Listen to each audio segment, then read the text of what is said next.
Have you ever been minding your business, having the best day, and then a thought randomly pops in your mind? Maybe it's that you're not good enough. Maybe it's that you're a failure. Have you ever had thoughts of guilt or shame that you would think about constantly? Maybe something from your past. And as much as you try to think differently or ignore the thought, it just seems to ruminate in your mind. You think on it, you can't get past it. It affects your mood. It affects how you feel. It affects how you show up in life. Now, most people hear the saying, especially in Christian spaces, to take your thoughts captive. We try in our own strength to think differently or to ignore the thinking or to get back to enjoying our day, but we just don't know how. We just can't seem to get our minds to stop thinking these negative thoughts. Well, in this video, I am going to walk you through exactly how to do this. We're going to take our thoughts captive. Hey girlfriend, welcome back, or welcome if you are new. Here at Sound Mind Women Ministries, we help women to grow in their emotional and spiritual maturity so they can think clearly, respond wisely, and live grounded. My name is Janae Helene, and I am here to help you apply scripture to your real life emotions and relationships. Now, we've been talking a lot about how our thoughts can make us feel and how our hearts can be misleading. So now the question is, what exactly do we do when this happens? What do we do when we're enjoying our day and a thought comes into our mind that we can't seem to shake? I have practical steps that we're going to discuss today. But before that, let's take a look at what this phrase means. When the scripture says to take our thoughts captive, what exactly was Paul telling us? So this comes from 2 Corinthians chapter 10. And the verse says this: we demolish arguments and every proud thing that is raised up against the knowledge of God, and we take every thought captive to obey Christ. The Apostle Paul is the author of 2 Corinthians. He is writing a letter to the Corinthians, to the church of Corinth, because he had concerns about the way that they were thinking and the things that they were believing. And so in his letter, he tells them that we demolish arguments and every proud thing that is raised up against the knowledge of God, and we take every thought captive to obey Christ. So what does Paul mean first when he says we demolish? To demolish is to tear down. It's to destroy. It's to remove. So we remove, we tear down, we destroy arguments. Now, arguments isn't just merely an argument that you're in with your boyfriend or with your spouse or with your children or your coworkers. He's not merely talking about arguments with other people. He is talking about arguments that you are having with yourself. He's talking about internal debates, internal reasonings, drawing mental conclusions. He's talking about inner arguments when you are wrestling with yourself, when you're minding your business, doing the dishes, and then a thought comes into your mind that says, I'm a failure. I'm not good enough. I don't belong here. Did I say too much? Did I do too much? Should I have said it this way? Should I have done it that way? Right? He's talking about the internal debates that you have with yourself. Now, what he says is that we tear down, we demolish, we destroy internal arguments or reasonings within ourselves and every proud thing that raises itself up against the knowledge of God. So to raise something up means that you are giving it authority. You are giving it a platform. You're putting it on a pedestal. So when the thought comes in your mind that you are a failure, you are raising that thought up in your mind. It has value. It has meaning. You have given it authority. Even if it is not true, you have made it true. You have elevated it to be true. Now he says, anything that is raised up, anything that is elevated against the knowledge of God. That means that the thought that you are having is in opposition with who God is, with what God says, with what his word says, with his authority, with his perspective. Your thought is going against, it is raised up against God's truth. So he says, we tear down this type of thinking, okay? Any thought, any internal reasoning, any debate that you're having with yourself that goes against who God is, what God says, his perspective, we demolish it, we tear it down. And then he says, and we take every thought captive to obey Christ. To take something captive is to arrest it. Okay? Think about someone who is being arrested. The cops will take their hands, put their hands behind their backs. They are under the cop's arrest. They are surrendered to the cop. They are under the cop's authority. Okay? So he says, we take our thoughts captive. We put our thoughts under arrest to obey God. Our thought is under God's arrest. It is under his authority. Our thoughts have to obey Christ. They have to align with what Christ says, with who he is, with what his word says, with his perspective. So we take the thought, when it comes in our head, we demolish it, we tear it down, and it has to be under the submission, under arrest to Christ. It has to obey him. Okay, now we hear this said, but what do we do? How do we accomplish this? When you are in the heat of a moment where your thoughts are going haywire, they're all over the place, how exactly do we surrender our thoughts? How do we give them to Christ? How do we cast them down? How do we arrest them, right? How do we demolish them and then make them obey? I'm going to give you the practical steps right now. This is what we do. Number one, you identify the thought. You have to catch the thought when it comes in. That means when you're washing the dishes and the thought comes in your head, I'm a failure. You catch it immediately, right? We don't think on it for the next 20 to 30 minutes and let it ruin our mood and how we feel, and now we're sulking. When the thought enters, we catch it immediately. We identify it. What is it that I'm thinking?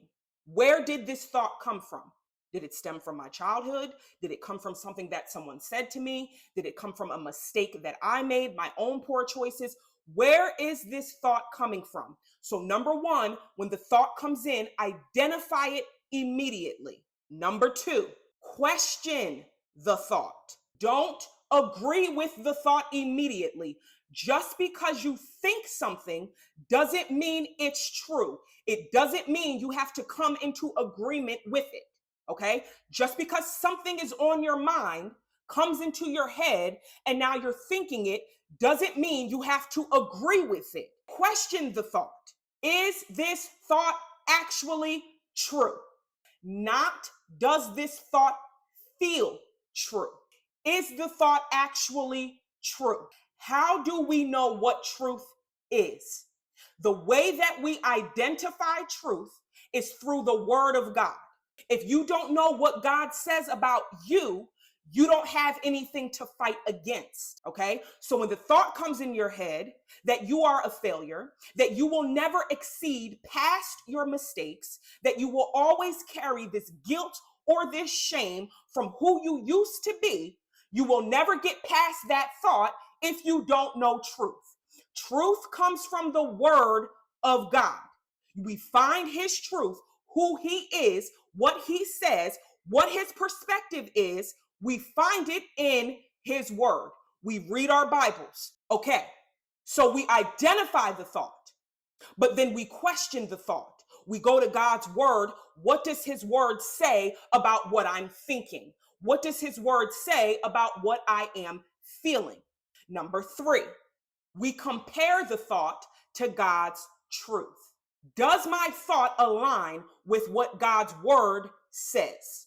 So when you're having this thought, you go to the word to see what the word says, and now you measure it against truth. Does God's word say I'm a mistake? Does God's word say I am a failure? Does God's word say that I am supposed to think on negativity all the time?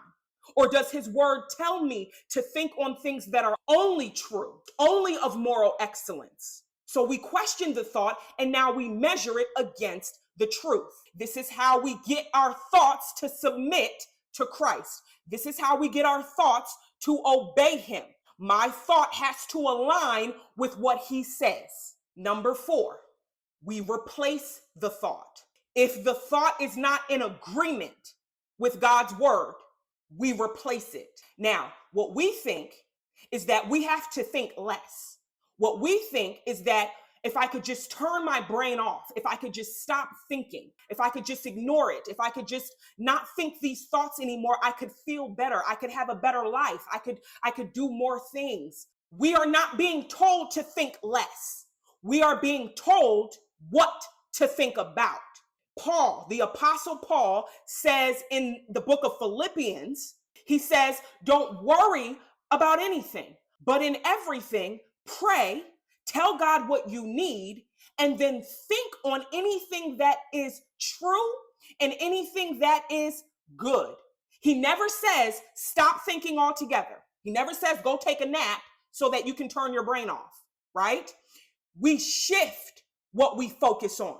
We shift what we think about. We don't think less, we shift the thinking. We also don't just think on positivity, right? Our thoughts don't have to shift to all I can think about is butterflies and roses. All I can think about is seeing the good and everything, and there's nothing bad in the world and there's nothing going wrong. That's not it either. We think on what is true, not positivity. That's where the prosperity gospel goes wrong, or the neo-prosperity gospel goes wrong, because it's all about how you feel and what you think. And if you can just think on these positive affirmations and tell yourself these positive things. No, our thoughts are to align with truth. God's word doesn't say that your life is going to be free from any type of trials or any type of pain or any type of suffering if you just say your daily affirmations. Jesus says, in this world, you will have tribulations. Be encouraged. I have overcome the world. So God's word is specific. Jesus is specific. You will have trouble. So we think on truth. Is there anything wrong with positive thinking? No, that's not what I'm saying. I am not saying that we think pessimistically. I am not saying that we think glass half empty. That is not what I am saying. What I am saying is that when a thought enters our mind and it feels real, God's word says to think on what is true and then to think on what is good. If it isn't truth, then we shift our thinking. Don't just try to remove the thought, replace the thought. Now, taking our thoughts captive is not passive. It is intentional. I believe that a lot of times, and I know for myself, we look for this very, thing to just come over us and, one day I just won't feel this way anymore. If I just think hard enough about changing my thoughts, one day I'll be able to just change my thoughts. Our faith is not passive. Our faith is active. That means that when we go to God and we pray to him and we tell him what we need, we have the faith that he will heal us. We have the faith that he will change us. We have the faith that he will help us to grow in this area. And then we put our faith into action. We act. We're not passive. We do the thing. Growth doesn't happen by hearing. It doesn't happen by just reading the scripture. It happens by obeying. We obey what God's word says. If he says to think on what is true, then we obey that and we think on what is true. Even if it's hard, even if it hurts, even if it's painful, we obey. So the next time a thought comes in, an intrusive thought, a thought that brings you pain, a thought that is negative, a thought from your past, okay? The next time you are ruminating on something and it's shifting the way that you move, it's shifting how you think about yourself. You no longer walk with your shoulders held high, but you hunch over when you come into rooms and you slouch down and you're no longer confident. When this is happening, don't just feel it. Don't just sit with it. Walk through these steps. Identify it, question it, measure it against God's word, and then replace the thought. Don't try to just not think at all, but replace what you're thinking. Because I've struggled in this area, so I am a testament. Okay, I want you to hear me. And I speak this way because I'm passionate, because I know what it feels like to not want to live life anymore because I couldn't get certain things out of my mind about who I was, about who I used to be, about mistakes that I've made or failures or what people have said to me or how hard my life was. I've literally had battles where I'm just like, I give up. I don't want to do this anymore. I don't want to be here anymore. So I am passionate when I tell you, because I am a testament about capturing our thoughts, about surrendering our thoughts, submitting them to Christ. I am a testament that you can have peace in Christ. I am a testament when the scripture says that he will guard our hearts and our minds, that it is true, it is real. I am a testament that if we have faith and we put our faith into action, that we can change. So because of that, I have created a free guide. Don't walk, run. Download this free guide. It's in the description box and get started today. But before you do, I want to pray for you. Dear Heavenly Father, I thank you so much for your word. I thank you for giving us something that gives us access to know who you are. It gives us access to know your perspective. It gives us access to know how you feel about us, what you think about us. It gives us the access to know that we don't just have to think the first thing that pops into our minds and accept it as truth. Your word is truth, and it gives us a place that we can run to get to know you better, so that we can in fact reflect who you are and live a grounded life that reflects Jesus Christ. I thank you so much for your word, and I thank you for this conversation today. I hope that it is a blessing to someone, any lady behind this camera, that is ready to take action and change her thinking. I pray all these things in your name, Jesus. Amen. All right, now I'll close with this. Growth doesn't happen by hearing, it happens by obedience.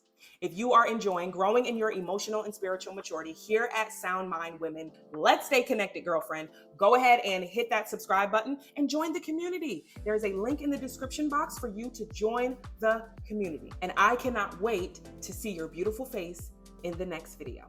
Take care.